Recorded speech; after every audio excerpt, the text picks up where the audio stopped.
But Carl, my problem is that when you when you put a $500 billion business, when you say it's going to be that, we're not talking about 2023, 24, 25. And the market works and discounts out about a year. But Jonas does it out about 3 years. He's out of sync with both the economy and this stock market. So I didn't like this call at all. I like the Hostess Twinkie call more, frankly. I hear you. And listen, Wow, Jim Cramer bags on Tesla, suggesting the market only prices out a year and that this guy's going 3 years out. Jimbo's not realizing the massive lack of institutional allocation to Tesla and that you need to start allocating now, buddy, to be part of... Oh my gosh, what kind of poop is this, Jim? I tweeted, Jim Cramer says he does not like/agree with the Morgan Stanley price target hike. So I wrote, thank you, Jim Cramer. This is extremely bullish. Tesla, because holy smokes, Morgan Stanley didn't. They finally released a piece on Tesla. That's something that we've actually been pointing out, as many have in the Tesla community, that institutions are just totally blind to. And let's be clear, my opinion is that retail probably already has a really good allocation to Tesla, with the exception of some of the retail bears who are keeping some cash on the sidelines, which is fine. But I think it's institutions who are substantially underweight Tesla, and the move from institutions to properly weighting Tesla in their portfolio would lead to a violent upside in Tesla share price. Now, we're going to go through what Morgan Stanley just said, and we'll briefly touch on the United Auto Workers strike. Basically, if it goes through this week, it's probably going to be good for Tesla. We can talk more about that really later. But take a look at what I tweeted just last week. So last week I tweeted the following on the 8th, so about 3 days ago. This was a Friday, and I tweeted the following. There's a reason 25% of my ETF, which is quite literally the legal maximum for my type of fund, is in Tesla. I strongly believe that Elon Musk is great, not perfect, but means great, that the Cybertruck will dominate and become the most popular truck globally and ever, and that Tesla employees are smart. Cutting the X and S prices was brilliant. They listened to our feedback. It's something a lot of us have been complaining about, that the S and X's are just quite frankly too high. The value proposition difference isn't that high. And that Tesla, this right here is a big one. Tesla is the only highly profitable vision-based AI solution to exist. I made the argument that I believe 90% of artificial intelligence companies will be gone in 2 years, and 99% will be gone in 10 years, and that Tesla will be a survivor. Here's that argument that I made about institutional allocation to Tesla being the lowest of all mega caps. Maybe that's because Elon is a bit nutty, but he's kind of my kind of nutty is what I wrote. And of course, do I agree with everything? No, but I think they're going to do the best they can. Solar and batteries are about to explode under the Inflation Reduction Act credits, and all the bearish narratives fail to worry me. And somebody replied and said, any negatives? I said, rates. Beside that, none worthy. I still believe this is true. Well, now, on September 10th, so yesterday, Morgan Stanley released this massive piece. And the main writer of this piece is someone who's written about Tesla at length before. They are actually pretty good researchers. Like this is not just like licking the finger and kind of seeing which way the wind blows. There's actually some real logic in this. And what I really like is they go deeper into one of the core ideas that I was talking about in my tweet, which was this idea that Tesla is the only highly profitable vision-based AI solution to exist. And this is really profound how they break this down. So on a high-level point of view, they simply argue, hey, look, we think we're going to move Tesla from our previous $250 price target to $400. Now, this is just an institutional price target, but it's worth noting that's about a 60% increase in Tesla share price. Tesla stock, just because this analyst is also respected, at least in pre-market, is moving up 6%. how much of this will survive into the coming weeks and otherwise will really depend on how much institutional allocation changes because of this. Of course, there'll be some algorithmic trading that goes into this, some retail trading that goes into this in terms of a pre-market number. But what you're really waiting for is this explosion in Tesla shares that could come from institutions finally waking up and saying, okay, why are we underweight Tesla? This is much more than a car company. And that's what they start off with. They talk about, look, you know how Amazon Web Services ended up driving 70% of the revenue at Amazon? We think something like that could happen at Tesla as well.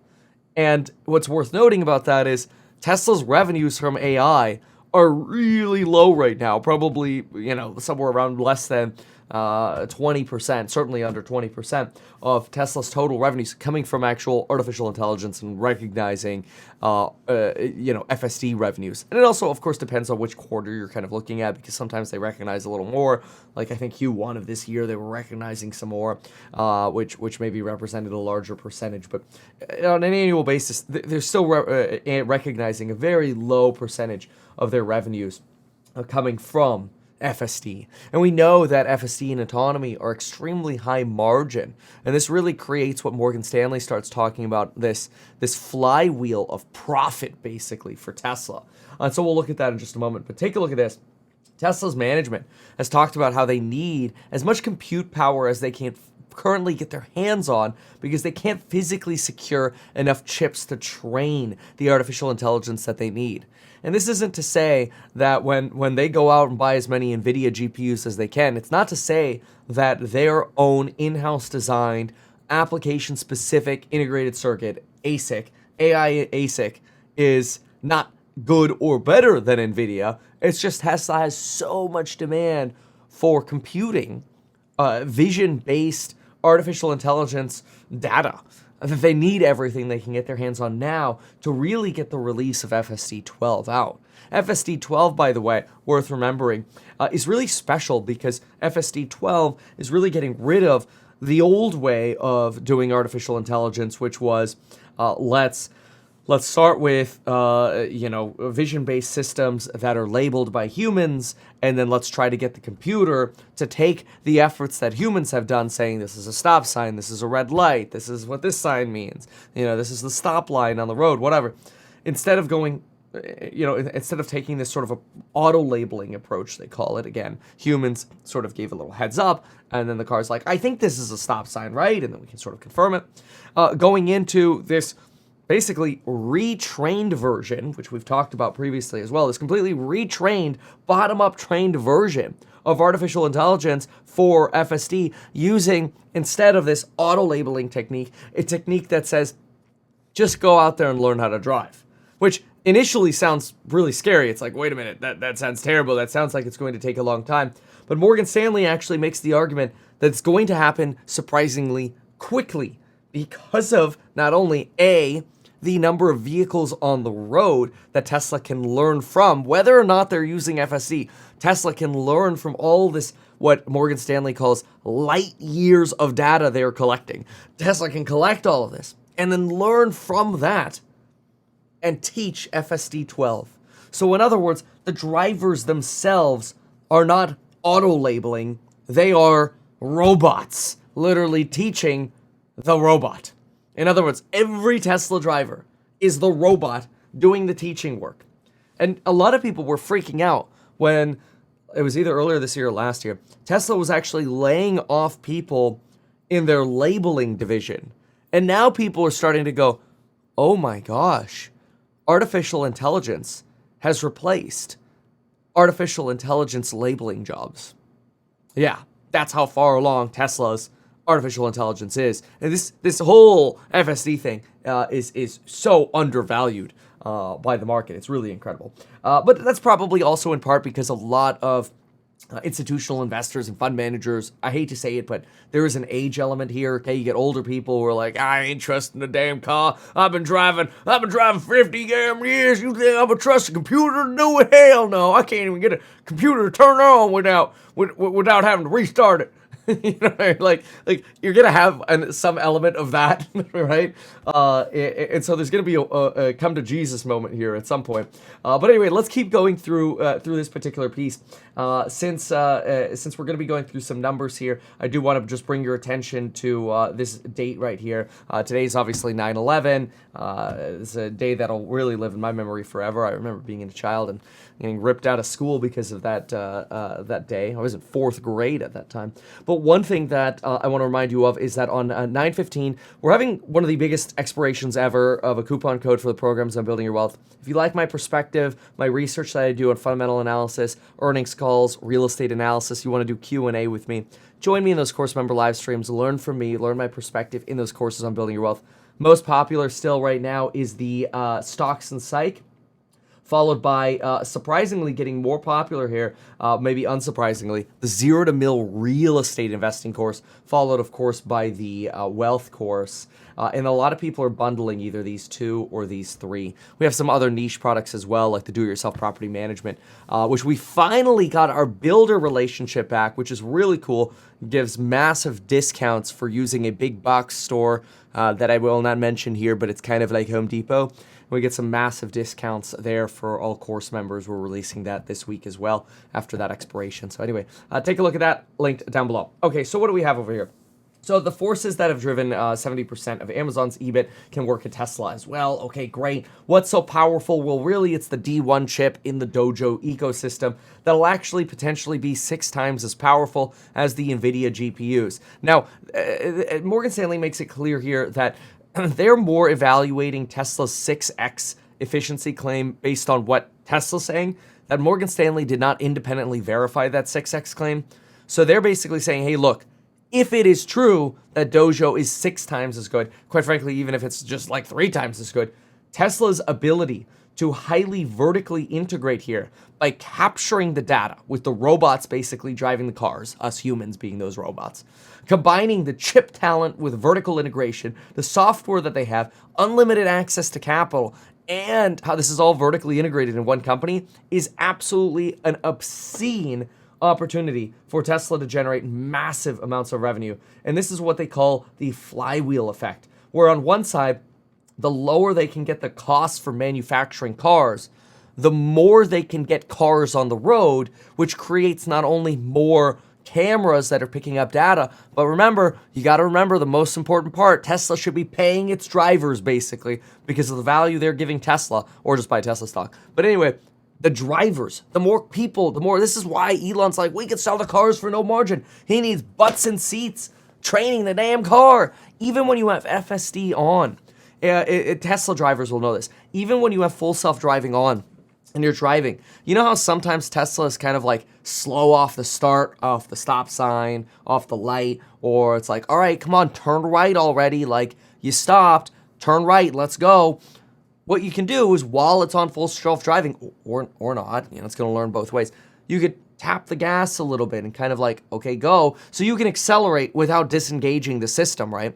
And what's remarkable about this is all of this is just absolutely massive training. So again, we are the robots training the robot. It's really bizarre. It's kind of like we're training for our own demise. Anyway, I don't know why I'm laughing at that. But anyway, they argue here that with Dojo that went online this summer, June, July, that Dojo all of a sudden makes Tesla a multi-industry potential AI player, and that they can get AI training down from months to weeks. It's efficient. It can generate revenue now. What I think is absolutely fascinating as well is their talk about right here, which industries they could actually be useful in. That it's not just going to be cars, but that Tesla is AI, their vision AI. And this is, again, going back to my tweet, why I said there's a reason, we're like 25% plus deep in Tesla. There was a reason for that. It is the best artificial intelligence play that exists. There is no better AI play. This vision AI is a game changer. And it's not just a game changer for cars, but it's a game changer for manufacturing, for robotics, for aviation, for healthcare, trains, utilities, security cameras, security, facial recognition, you name it.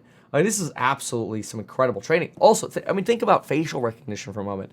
the training that's being done inside of the vehicle to understand what you're doing just by looking at your face as a way of determining, are you on your phone? Are you paying attention to the road? Are you paying attention to the radio for too long? Are you dozing off? These are some incredible tools that could end up expanding into much more or greater opportunities, especially in the realm of security. It's also kind of weird from like a whole privacy POV, but we'll save that discussion for a different day. So then what I think is so neat here is that the problem for artificial intelligence really becoming like, driving full autonomy are the edge case scenarios. This is where, again, the problem that I regularly have with my FSD, and I'm going to draw it out here because some people just don't understand it. The problem that I have with my edge case scenario is I've got, a road that kind of looks like this. And then here we're going to have a yield style of a road. This is going to be our yield over here. And then, of course, you could go straight over here this way. Okay, great. The problem is there's actually a neighborhood entrance right here. And then what you end up getting is a right turn lane here that ends like this. Then you have a bike lane that's sort of right here. And then you have, your actual right turn over here. And so generally what you do, imagine this bike lane is sort of like a dotted line here, as it's supposed to be, so you can get over. What Tesla loves to do is it loves to go from the road over here and then go into this lane and basically break this line over here, which is what you're not supposed to do. This line, I shouldn't even draw it with dots. It's supposed to be solid. So the theory is that when you want to turn right into this neighborhood, you turn your car right into the neighborhood first, and then you're gone. You're out of the flow of traffic. The reason you're out of the flow of traffic is so that the vehicles that are turning from the main road here or going this way can actually go in. If you want to look this intersection up exactly, it's Johnson and North Bank Drive in Ventura. But the point is that the car does this, and then it's like, oh no, I shouldn't be here, and then it kind of tries to zig out, and it's just a disaster every time. So I pretty much always disengage over here. But even me disengaging and then driving it the way it should be driven is a way of training it. But this is an example of what in artificial intelligence is called an edge case scenario. And Morgan Stanley argues that Dojo is really going to be able to destroy these edge case scenarios and finally iron these suckers out. And everybody who drives FSD around their town knows there are some areas where there are edge case scenarios. They just think that FSD 12 is going to be able to kill these edge case scenarios quickly, thanks to the Dojo exapods, which, big deal for them right here. They make some comparisons between NVIDIA and how NVIDIA server stacks compare to Dojo, how important they are today, but really how it's going to cost you about 6 times the amount of money, probably, to set up these NVIDIA server racks rather than just using Dojo, because Dojo is the application-specific chip designed not for broad-based, vision-based AI, but for what Tesla needs. And what's really incredible here, too, is listen to this line right here. For comparison, if NVIDIA is expecting to ship 200,000 to 250,000 H100s, Tesla is expecting to ship 40 to 50,000 Dojo chips. Now, it takes more than one Dojo chip to end up being the equivalent of an H100 anyway. These H100s are pretty beastly. But still, what's remarkable is when you line it up like this, you're like, oh my gosh, wow, Tesla's actually manufacturing chips at this level that, to some extent, with respect to your, a quarter, it's almost matching a quarter of NVIDIA's H100 production. And it's designed not to show you that the revenue is somewhat 25% equivalent, but that Tesla's really producing a massive amount of these chips. And it's not just making the chips, it's using the chips in artificial intelligence that can apply to various different industries around the world that is expected to dominate artificial intelligence and vision-based training, which is very exciting. But anyway, so you can see here, 25D1s is expected to be 30 times faster than 24 GPUs. Not directly comparing to the H100s, but making some, I think, a little bit weaker comparisons over here just because we're not talking specifically about which chip. But anyway, Morgan Stanley is very bullish. In addition to this, sort of one of the big last points they make is they actually, this is something we've been talking about for years, by the way. Well, I mean, ever since Elon started talking about acquiring Twitter. So I guess that's been about a year and a half. Morgan Stanley's finally saying it. Oh my gosh. The vast amount of data that Starlink and Twitter have access to in terms of language learning, in terms of, basically, I mean, everybody's bandwidth going through Starlink, learning about humans. All of this data is so useful and eventually likely to be very profitable for Tesla that we haven't even seen the beginning yet of Tesla autonomy or Tesla artificial intelligence revenues. And again, this is why it goes back to my belief that this is the best and likely most profitable AI company to exist with the best likelihood of surviving. Again, not just because of the vertical integration, but that flywheel effect, which takes us from, again, the more robots in seats driving these cars, teaching the robots, that's us. The more data we get, the better we can make the platform. The more users want to use it, the better the product is, the more different vertical stacks you can get into. And then all of a sudden, Tesla actually does become this software company with SaaS-like margins. Really, really incredible piece. And again, it all goes back to this idea right here, that I believe that Tesla is the only highly profitable vision-based solution to exist. There you go. Morgan Stanley has memorialized it 2 days after my tweet. I think they did a really good job. And I agree with them. I actually think, honestly, their price target would have probably been higher if it weren't for the potential, and I know this sounds crazy, but if it weren't for the potential institutional backlash at Morgan Stanley. Like, for example, if Morgan Stanley came out and said, we have a $4,000 price target for, oh yeah, my mic isn't plugged in, sorry. There we go. Thank you for catching that with the microphone. Hopefully that wasn't too bad. Anyway, if Morgan Stanley came out and they're like, oh, we have a $4,000 price target for Tesla, people would just laugh this off. It actually wouldn't have the real effect that Morgan Stanley's piece is having now. Morgan Stanley suggesting, 60% upside in Tesla share price. This is just the beginning. Once these things actually start happening at Tesla, the price target will actually end up getting revised even more and more and more. Again, think about it. And I don't want to use Kathy in a negative light here because, I like and respect Kathy. But if they pulled a Kathy and said, it's going to 1,500 and it's going to 5,000 and it's going to 10,000, people are just going to go, okay, whatever you say, here's the YOLO. Even though they're probably right, it's going to sound like a YOLO. So Morgan Stanley's kind of cooking the lobster or the frog in the pot slowly. And Morgan Stanley just went like, oh, I see where we're going with this. Let's turn up the heat a little bit now. And then later we'll turn it up a little more.